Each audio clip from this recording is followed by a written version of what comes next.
muchas gracias a los asistentes por venir y a los que están ahí en la cámara, en el otro lado del espejo virtual.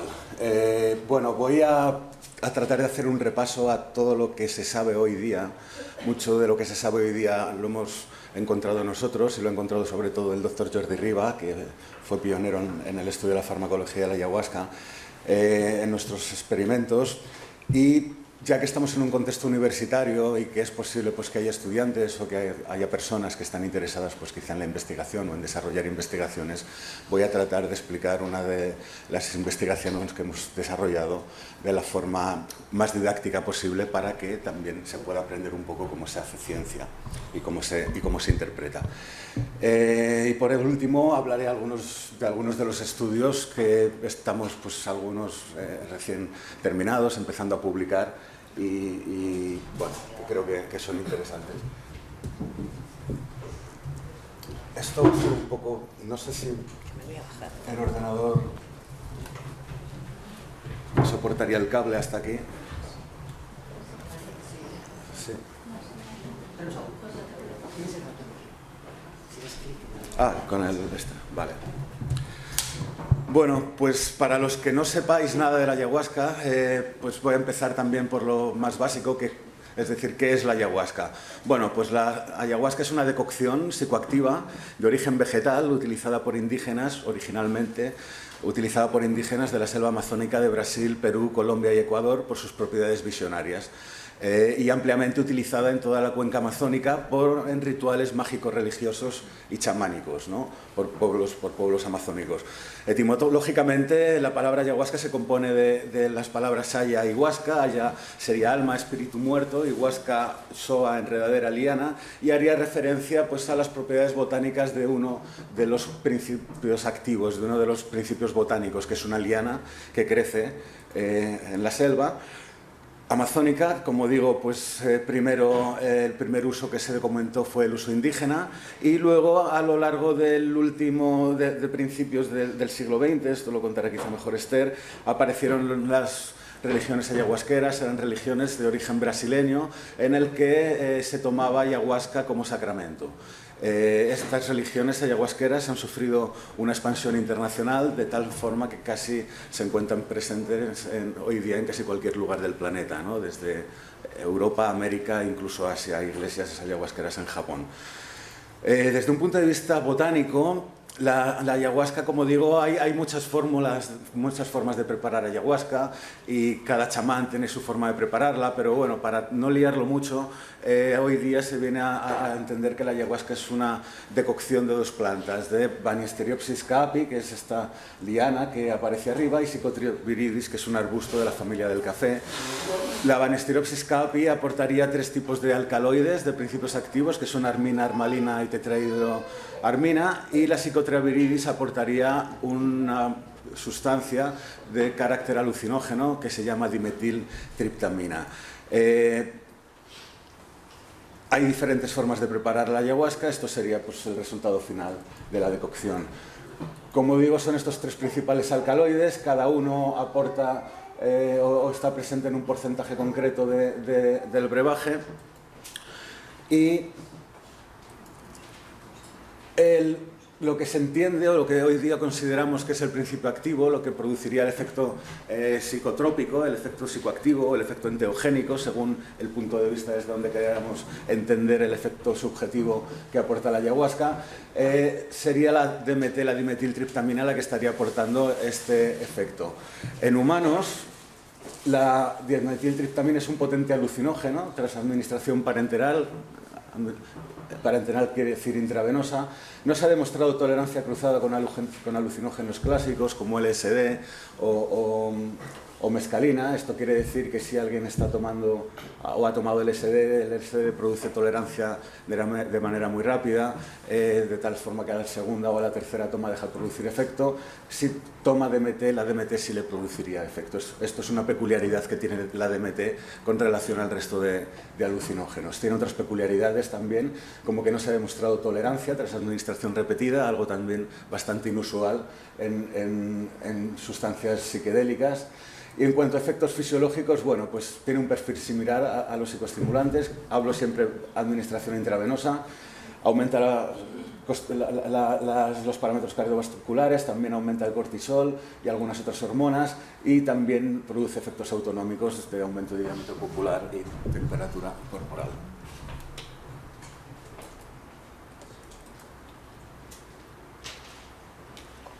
Desde un punto de vista neurofarmacológico, la DMT actuaría acoplándose a unos receptores cerebrales que se llaman 5-HT2A, que son los que, como ahora veremos, al activarse producirían el efecto alucinógeno.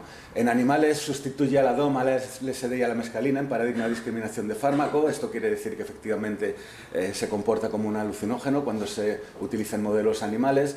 Es inactiva por vía oral debido a un intenso metabolismo de primer paso, es decir, es degradada en el tracto gastrointestinal. Si la DMT se tomara en su forma pura por vía oral.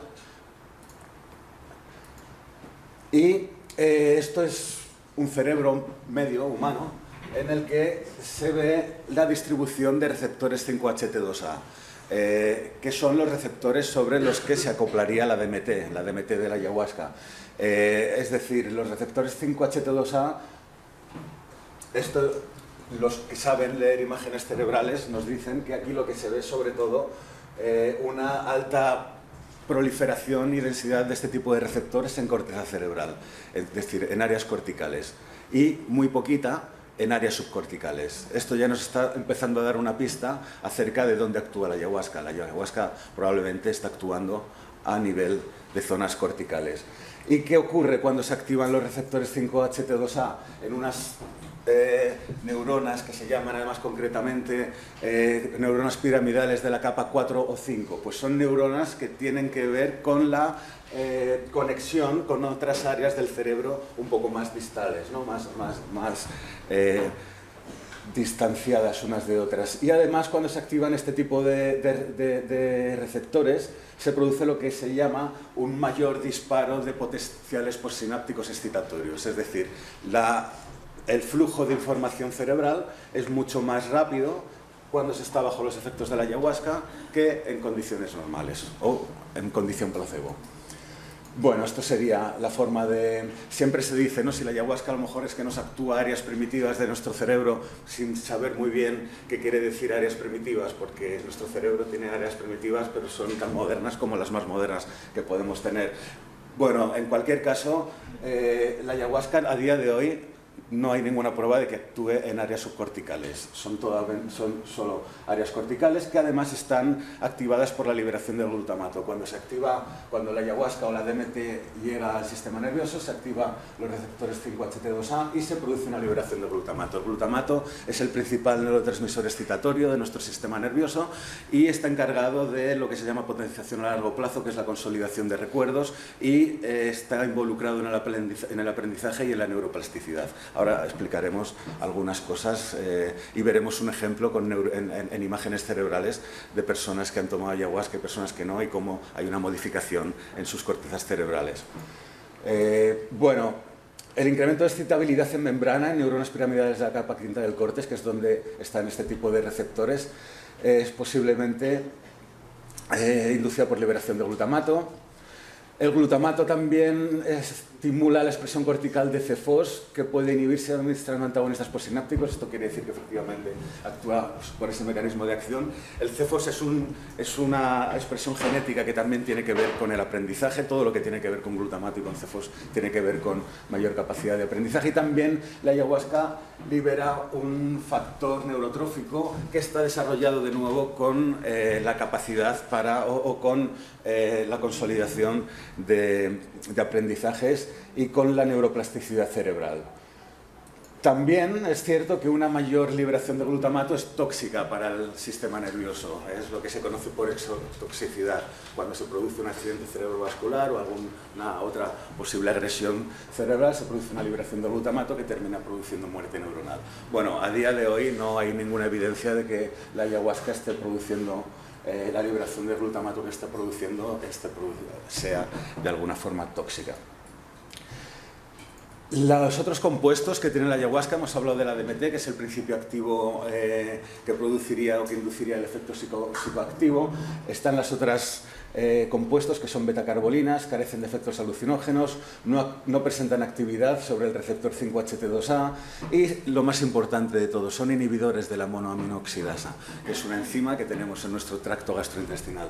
¿Por qué la DMT cuando se ingiere por vía oral no hace efecto? Bueno, pues porque la MAO endógena, la monoaminoxidasa que está en nuestro tracto gastrointestinal, la destruye. En algún momento del pasado, no sabemos si muy remoto o poco remoto, los indígenas brasileños descubrieron la forma de conseguir ingerir DMT sin que fuera destruido por el tracto gastrointestinal. Es decir, hicieron un descubrimiento que yo creo que debía estar protegido hoy día por Naciones Unidas como una práctica como valor cultural de la humanidad, ¿no? Solamente hace 50 años se descubrió cómo era este mecanismo de acción. Si ingerimos DMT por vía oral, la MAO endógena la desactiva, ¿vale? Y si la combinamos con ayahuasca, las betacarbolinas inhiben la degradación de la DMT y la DMT puede llegar al cerebro. Cuando se han hecho en laboratorio, se ha administrado ayahuasca en laboratorio, se ve que la ayahuasca se comporta como un fármaco más. Muchos, si habéis tenido experiencia con ayahuasca, si organizáis sesiones con ayahuasca, si conocéis gente que toma ayahuasca, te dirá, no, cada persona actúa de manera diferente, no a todo el mundo le sube igual, no todo el mundo tiene el mismo efecto. Bueno, pues efectivamente, como todo en la vida cuando salimos ahí afuera, al exterior, pero esto no ocurre en un laboratorio.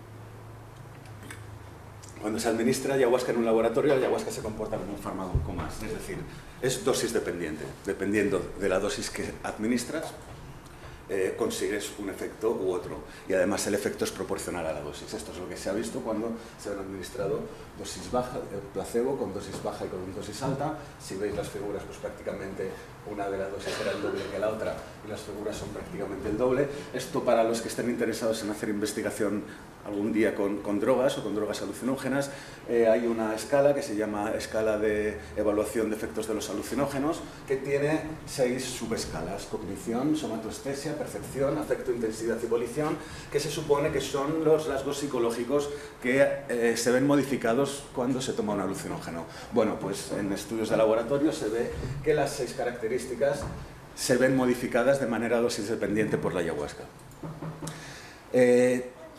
Además, hay una relación entre la farmacocinética y la farmacodinámica. ¿Esto qué quiere decir? Esto quiere decir que la duración en el tiempo de los efectos se corresponde con la duración en plasma de la DMT.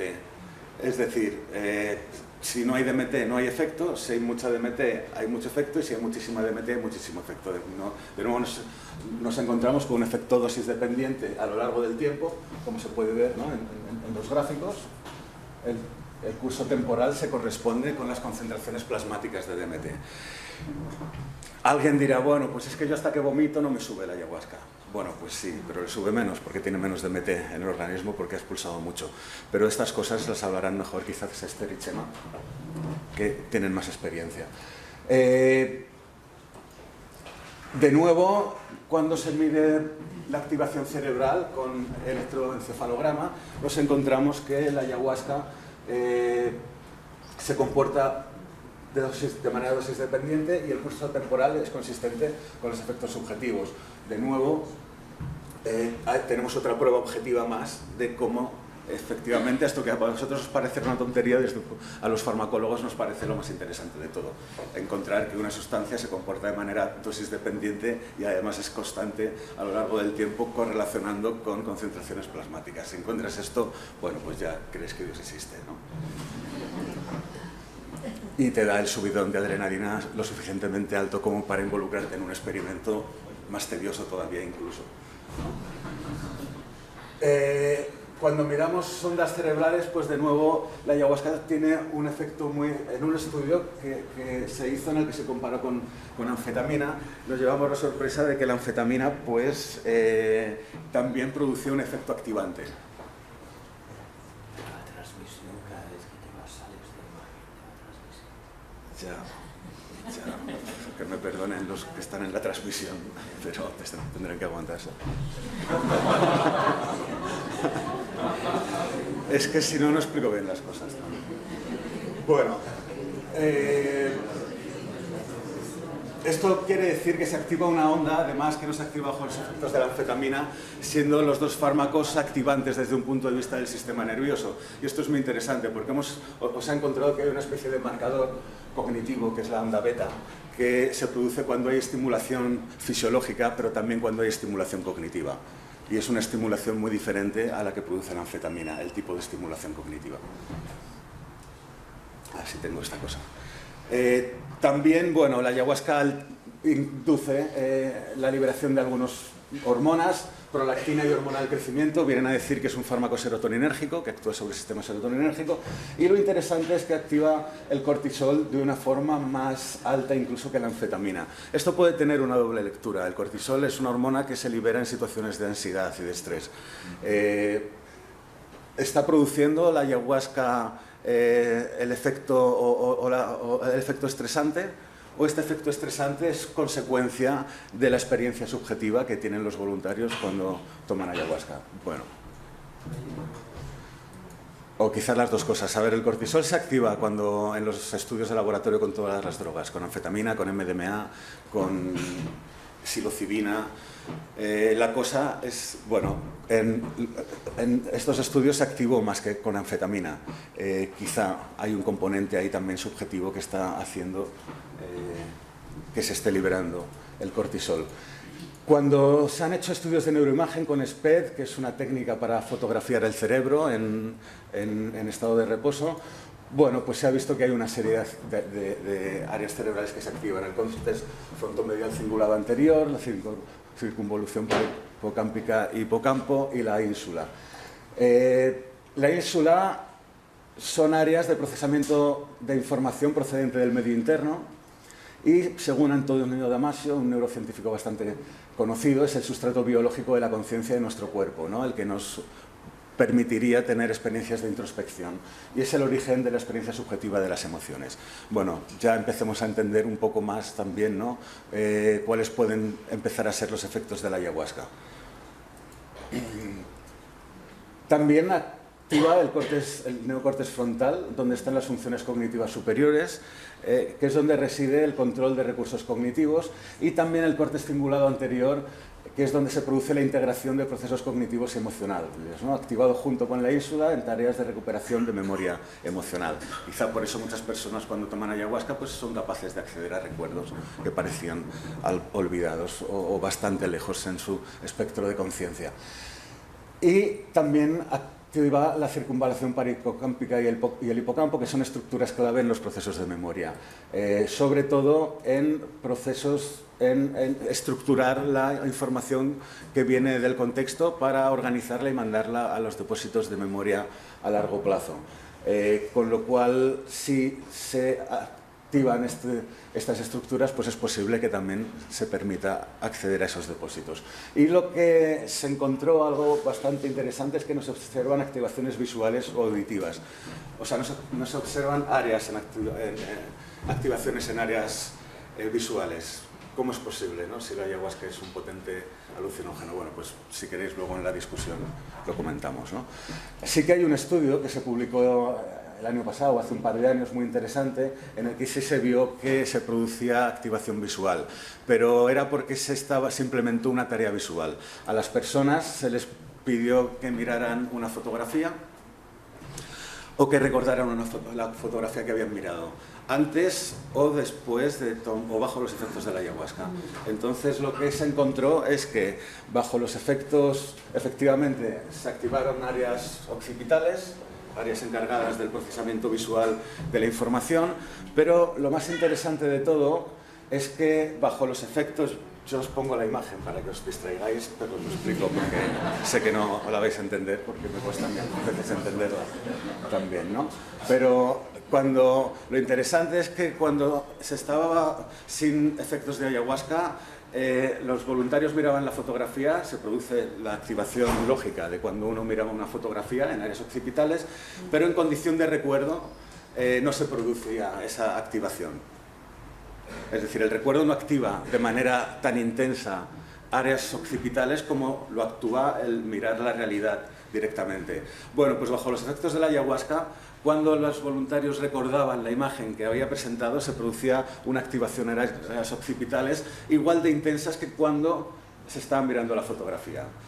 ¿Esto cómo se interpreta? De alguna forma, para el cerebro, la información que se está experimentando cuando se está bajo los efectos de la ayahuasca es tan real como la realidad misma, porque se produce el mismo nivel de activación, recordando la imagen que cuando se está mirando. Bueno, esto es una de las cosas así más interesantes que se han publicado en los... como el sueño. Como un sueño, el recordar. No sé si... no estoy muy puesto en la ciencia del sueño, y en el sueño se activan otro tipo de áreas. Se activan también áreas occipitales, pero más que como el sueño es como la realidad. No hay una diferencia en estas imágenes entre las activaciones cuando se estaba mirando y cuando se estaba recordando. En las imágenes de cuando uno está soñando sí hay unas diferencias más evidentes, ¿no? Y también pues no hay activación frontal, por eso los sueños son tan desparramados, ¿no?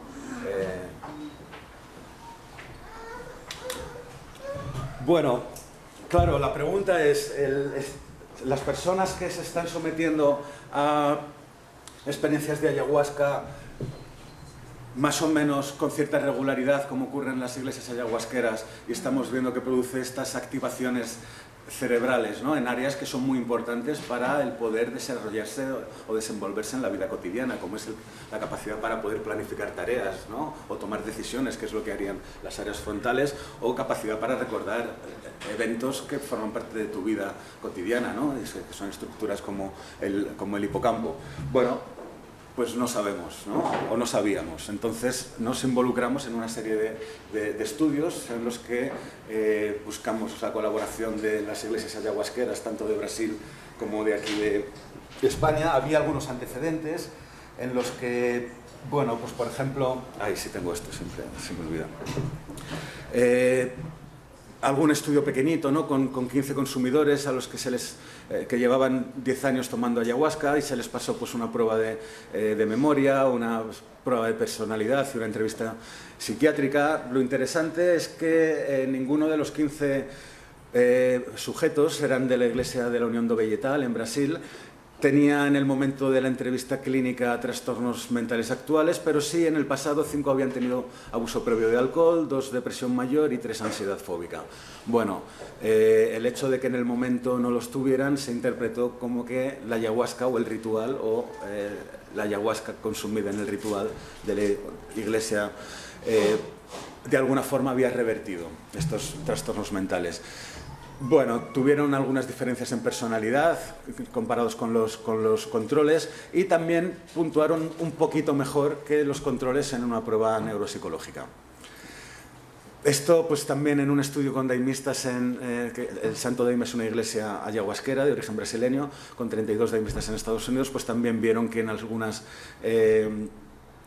escalas psiquiátricas había menos incidencia de síntomas psicopatológicos que la población normal, que los datos normativos poblacionales. Aquí no lo compararon con grupo de control. Bueno, hay otros estudios también con adolescentes. En Brasil, en las iglesias ayahuasqueras, a las madres embarazadas les permiten tomar ayahuasca, y a los niños pequeños también, ¿no? Entonces se hizo este estudio con 40 adolescentes. De nuevo no se encontraron que hubiera alteraciones neuropsicológicas ni psicopatológicas comparándolos con los no consumidores. Bueno, hasta el momento había pocos estudios, los que os he contado. Es información así muy fragmentada, utilizando pocos sujetos y pocas pruebas, y bueno, pues claro, uno siempre que habla de lo suyo pues lo pone a los demás un poco peor para tal, pero bueno, tampoco es mi intención. Lo que pasa es que este estudio sí que superó lo que habían hecho otros antes, y por eso me tiro el rollo. La justificación de hacer este estudio era que el consumo de ayahuasca efectivamente ha experimentado una expansión internacional. Los estudios sobre efectos a largo plazo son escasos y tienen muestras pequeñas. No hay evidencias anecdóticas de que el uso de ayahuasca protege contra el consumo de drogas y alcohol, como os he contado antes. Bueno, voy a empezar ahora de la forma en la que se haría en una especie de exposición académica para que el que esté interesado pues, en investigación pues, entienda que primero hay que exponer la justificación de por qué haces un estudio, ¿no?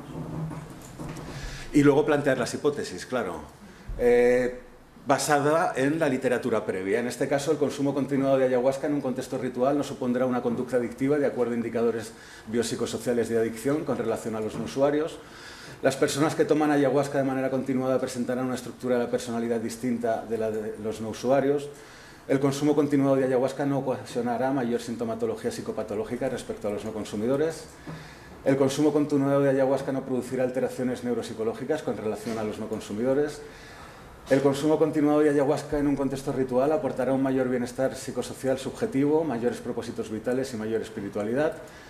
Luego hay que plantearse unos objetivos, claro. En este caso era establecer si el consumo continuado de ayahuasca en un contexto ritual se asemeja a un patrón adictivo, como ocurriría con las drogas de abuso, ¿no? Todos los que estamos en esta culturilla medio psicodélica sabemos que los alucinógenos no producen adicción, pero nuestros colegas científicos no tienen por qué saberlo y hay que demostrarlo o refutarlo, ¿no? Con instrumentos científicos, ¿no? No solamente con nuestra palabra, porque no tienen por qué creernos, ¿no? Y más si tomamos ayahuasca. Establecer el perfil de la personalidad de los consumidores continuados de ayahuasca y proceder a su comparación con el de sus respectivos controles. Evaluar la incidencia de sintomatología psicopatológica en los consumidores continuados de ayahuasca, así como en sus respectivos controles. Evaluar el rendimiento neuropsicológico y las posibles consecuencias conductuales de su afectación. Evaluar el bienestar psicológico subjetivo, propósitos de vida y espiritualidad. Y lo más interesante de este estudio, evaluar la persistencia en el tiempo de los resultados. Es decir, un año después de haber administrado todas estas pruebas para medir diferentes aspectos de la posible salud mental, los repetimos un año después para asegurarnos que esto también poca gente lo hace, ¿no? Consume mucho dinero, muchos recursos y muchas frustraciones también. Pero bueno, nos lanzamos.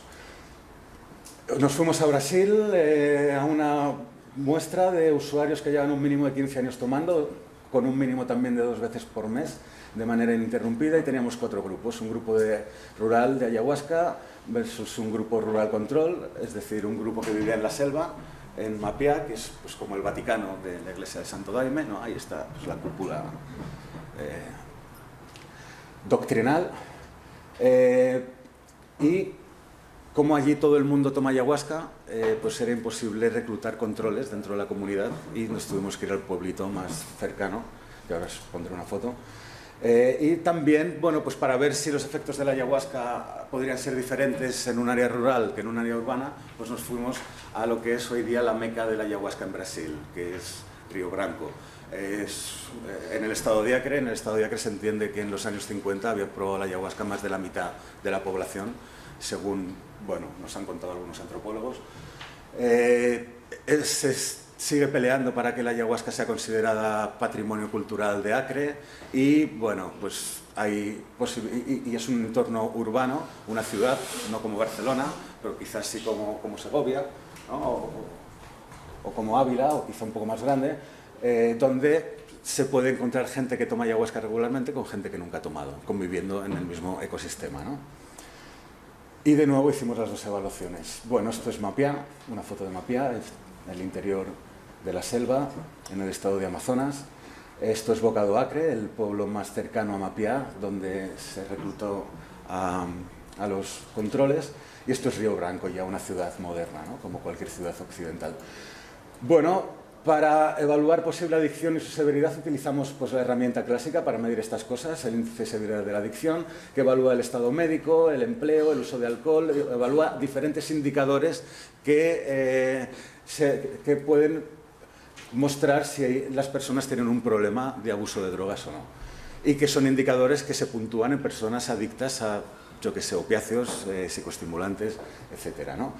Para evaluar personalidad utilizamos el inventario de temperamento y carácter, que evalúa una serie de rasgos psicológicos, bueno, evitación del daño, dependencia a la recompensa, búsqueda de novedades, persistencia, que se entiende que es lo que se llama temperamento, que se entiende que está más biológicamente determinado, ¿no? Y el carácter sería lo que está más mediatizado por la cultura y por el aprendizaje, que serían, no me atrevo a moverme, pero bueno, autodirección, cooperación y autotrascendencia. Para evaluar psicopatología, pues también utilizamos un cuestionario clásico que evalúa pues, somatizaciones, obsesiones y compulsiones, sensibilidad interpersonal, depresión, ansiedad, hostilidad, ansiedad fóbica, ideación paranoide y psicoticismo. Aporta además 3 índices globales de malestar psicológico.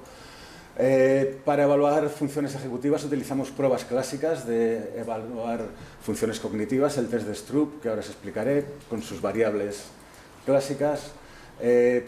Si el test de Stroop es una prueba muy sencillita, ¿no? Si leemos el nombre de las palabras de arriba, es fácil decir verde, rojo, azul, amarillo, porque el color y el nombre son congruentes, ¿no? Pero si los hacemos no ser congruentes, ya es más difícil leer azul, verde, azul no rojo. Esto es un síntoma de alteración neuropsicológica, ¿no? El haber hecho esta cosa azul, pero bueno, es que yo voy a contar. También azul, rojo y verde, o amarillo, porque la pantalla no se ve. Muy bien. Bueno, os habéis hecho una idea. Claro, esto es un indicador no solamente de rendimiento cognitivo, de lo que se llaman funciones ejecutivas, de ser capaz de ser flexible mentalmente y de adaptarse al entorno, sino también de creatividad. Se utiliza mucho en estudios de creatividad. Otra de las pruebas que pasamos tratamos de utilizar pruebas que estuvieran libres de influencias culturales, ¿no? Es decir, que no tuviera la gente que leer y tal, aunque aquí había que leer, pero se lo pusimos en portugués, por supuesto. Hay otra prueba también para evaluar funciones ejecutivas y flexibilidad cognitiva y adaptación al cambio, que es el test de Wisconsin. Aquí se les presentan unas barajas de cartas y tienen que decir esta carta en qué montón de la baraja puede ponerse. Elegir un criterio y una vez que se ha elegido el criterio, el investigador le cambia el criterio y tiene que adivinar el nuevo criterio de colocación de cartas. Bueno, esto también, las personas que tienen alteraciones cognitivas les cuesta mucho realizar esta tarea. Y por último, una prueba de memoria de trabajo, de memoria a corto plazo. Y bueno, a veces esto nos pasa, ¿no? Se nos critica, en neuropsicología se critica mucho que las pruebas que se utilizan no tienen validez ecológica, ¿no? Que una cosa es lo que haga la persona delante de un ordenador o en una tarea, y otra cosa es si esto tiene repercusión en la vida cotidiana, ¿no? de la persona en su desenvolvimiento. Bueno, pues para ver si posibles alteraciones podían no tener reflejo en la vida cotidiana o al revés, utilizamos una prueba de autoinforme que se llama para evaluar también funciones ejecutivas en función del comportamiento, de las cosas que hacen las personas, que tiene de nuevo una serie de escalas: apatía, desinhibición, disfunción ejecutiva y una escala total. Pasamos un cuestionario de orientación espiritual con sus correspondientes subescalas y también de propósito de vida. Y una prueba de bienestar psicológico y social, es decir, de cómo es el ajuste social de las personas y la integridad social en su medio ambiente, ¿no? Bueno, pues nada, cuando se terminó el estudio, se hicieron los análisis estadísticos correspondientes, que no voy a meterme en ello, y al final conseguimos una muestra en la primera evaluación en el grupo rural de 56 ayahuasqueros comparados con 53 controles, 29 hombres y 27 mujeres, y en la muestra urbana 71 ayahuasqueros comparados con 59. Estaban equiparados en edad, que esto es muy importante en investigación, porque tú comparas grupos, pero los grupos que comparas tienen que ser de alguna forma comparables, ¿no? O equivalentes. En este caso nosotros comparamos por nivel educativo, por edad y por género, ¿no? Que son las comparaciones más habituales. Lo hubiéramos bordado del todo si hubiéramos comparado también por CI premórbido. El CI premórbido es sobre todo CI cociente intelectual verbal, que se entiende que resiste más a la posible neurodegeneración y que se utiliza mucho en estudios con drogas para comparar grupos. Pero con la muestra tan alta que estábamos utilizando hubiera sido ya materialmente imposible invertir el tiempo necesario para evaluar a todos los voluntarios en CI. Bueno, en la segunda evaluación siempre se pierden sujetos de la primera a la segunda, nos quedamos con menos, pero seguían manteniéndose las comparaciones. Bueno, ¿qué nos encontramos? Pues que los ayahuasqueros tenían mejores indicadores en el área médica, en uso de alcohol y área psíquica que los controles, pero tenían mayor consumo de drogas. Pero bueno, esto era coherente porque tomaban ayahuasca y la ayahuasca dentro del cuestionario que nosotros pasábamos pues computaba como droga. Pero si quitáramos la ayahuasca de la lista de drogas, hubieran puntuado también más bajo. De hecho, las personas de los grupos que participaron en el estudio tenían una historia mayor de consumo de drogas ilícitas antes de involucrarse en las prácticas de la Iglesia, pero en el momento de la evaluación se habían disminuido, tenían menores consumos que los no ayahuasqueros. Bueno, hay algunas variables en las que se confirma un año después, por ejemplo, sigue habiendo un menor uso de alcohol entre el grupo ayahuasca, sigue habiendo un mayor uso de drogas, pero esto es debido, como decía, que se computaba la ayahuasca, y hay una mejora también en el área familiar social y se mantiene la mejora en el área psíquica. Bueno, esto es, me he liado un poco en la explicación, pero básicamente, en cuanto a personalidad, de nuevo nos encontramos que hay algunos indicadores interesantes, ¿no? Lo que se llama evitación del daño y dependencia de la recompensa, los ayahuasqueros puntúan diferente que los no ayahuasqueros, y este reflejo en la personalidad no me va a dar tiempo a explicarlo ahora, quizá luego en la discusión, porque sí que había diferencias también entre el grupo que vivía en la selva y el grupo que vivía en el área urbana.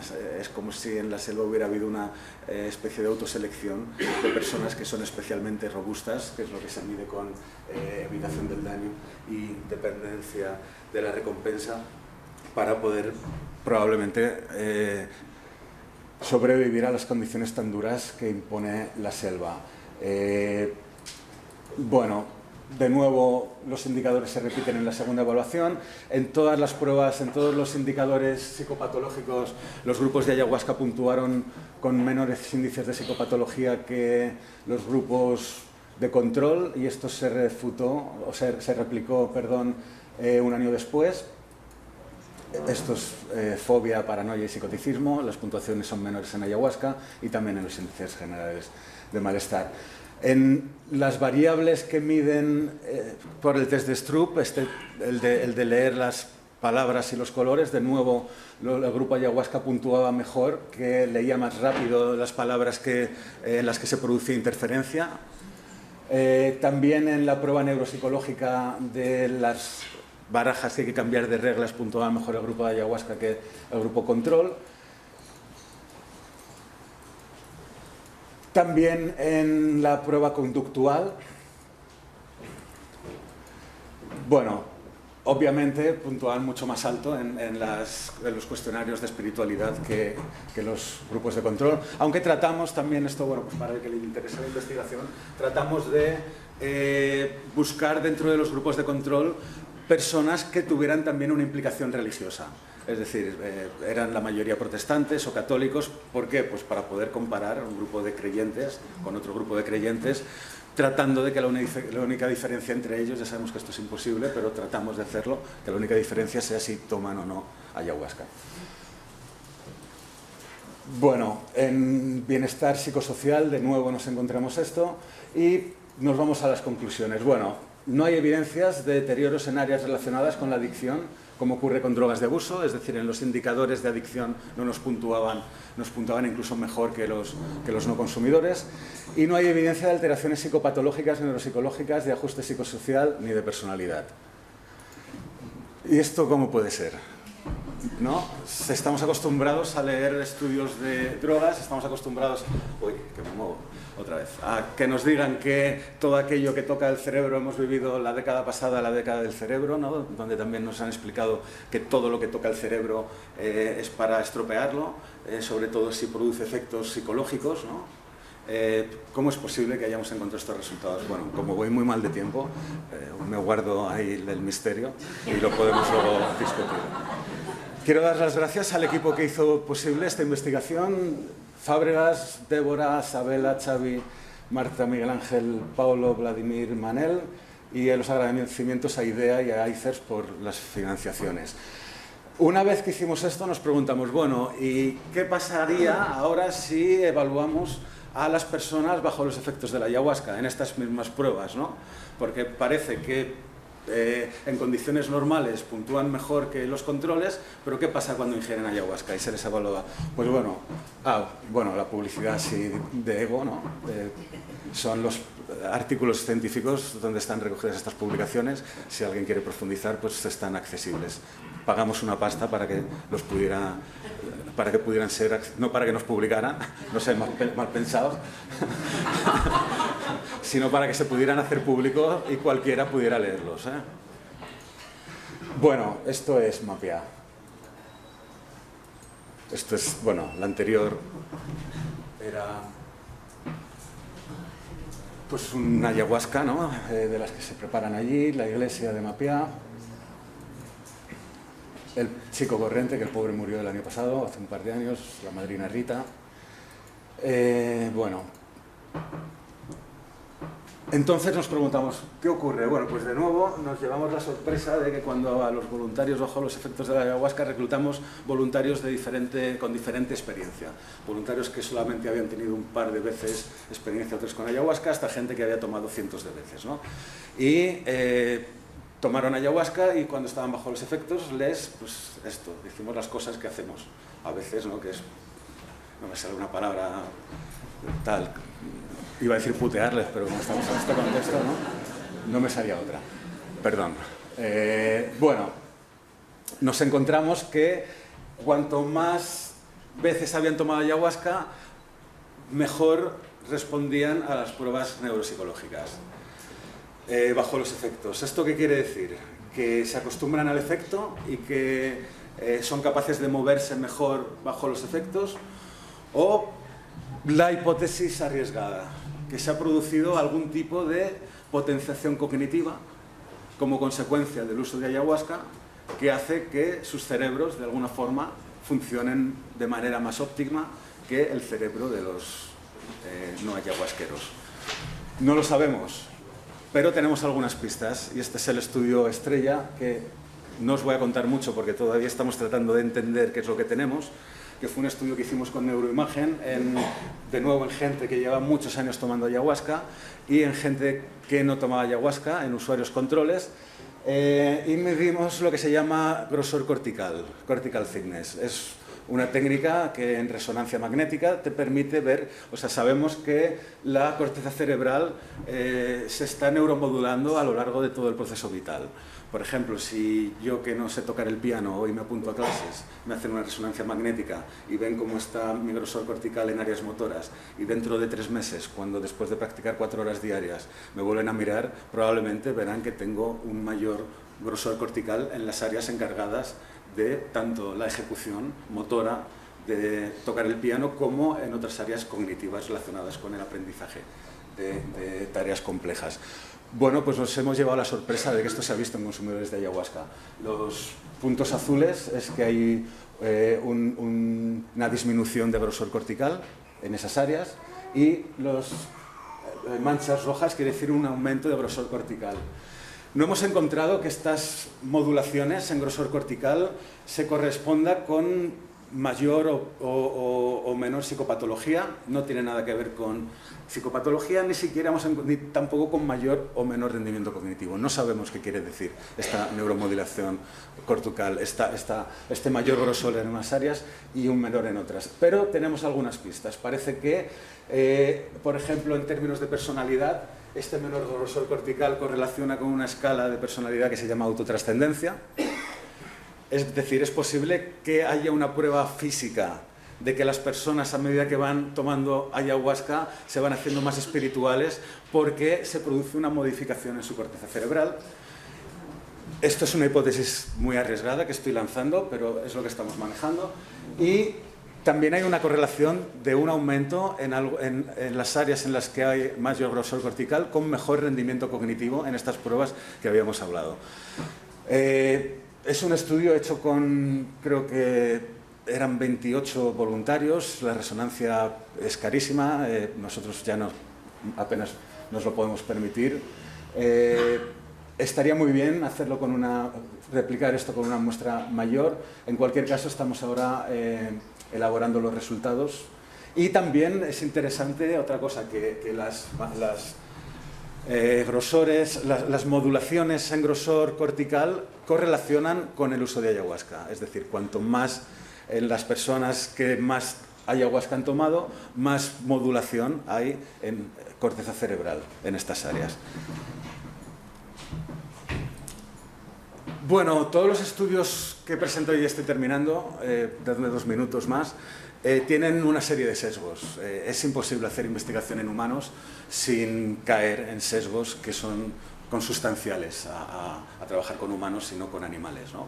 Desgraciadamente no podemos meter a los bebés en jaulas desde pequeñitos, enchufarles ayahuasca para ver qué pasa a lo largo del tiempo. No nos dejan las autoridades perversas estas y tenemos que conformarnos con la realidad que tenemos, ¿no?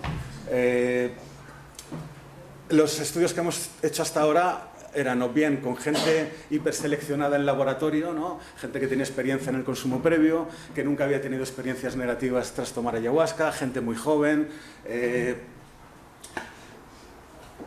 que los resultados no son extrapolables a otra población, gente universitaria además generalmente, y los estudios de efectos a largo plazo los hemos realizado en personas que llevaban 15 años consumiendo. Claro, las personas que llevan 15 años consumiendo, a lo mejor lo que son una especie de supervivientes superhombres, ¿no? Personas que llevan 15 años tomando ayahuasca varias veces por semana, como es el caso de la selva, a lo mejor es que hemos evaluado a una población o a una muestra de la población que se ha autoseleccionado, que no es el universo de la población de gente que toma ayahuasca. Bueno, el siguiente estudio que hemos iniciado, y si alguien va a iniciarse en el uso de ayahuasca en algún momento y quiere participar en el estudio, pues aprovecho el minuto de publicidad, porque buscamos voluntarios, que es personas que van a iniciarse en el consumo de ayahuasca, les hacemos una entrevista psiquiátrica antes de que tomen, les pasamos una serie de pruebas psicológicas para ver tal, y se va repitiendo durante 3 años la entrevista y las pruebas. Bueno, para ver qué pasa realmente, porque todos sabemos que hay personas que empiezan a tomar ayahuasca y lo dejan, por las razones que sean, porque les sienta bien, porque les sienta mal, porque es muy caro acudir a las sesiones, porque les aburre o porque les psicotiza. No sabemos. Hay de todo y nosotros conocemos casos de todos los tipos. Bueno, queremos tratar de estudiarlo de manera objetiva. Y, por último, invitaros a, entre el 25 y el 27 de septiembre, en Ibiza, desde AICES estamos organizando una conferencia mundial de ayahuasca en la que vendrán los mayores expertos de todos los ámbitos, antropológico, legales, etc.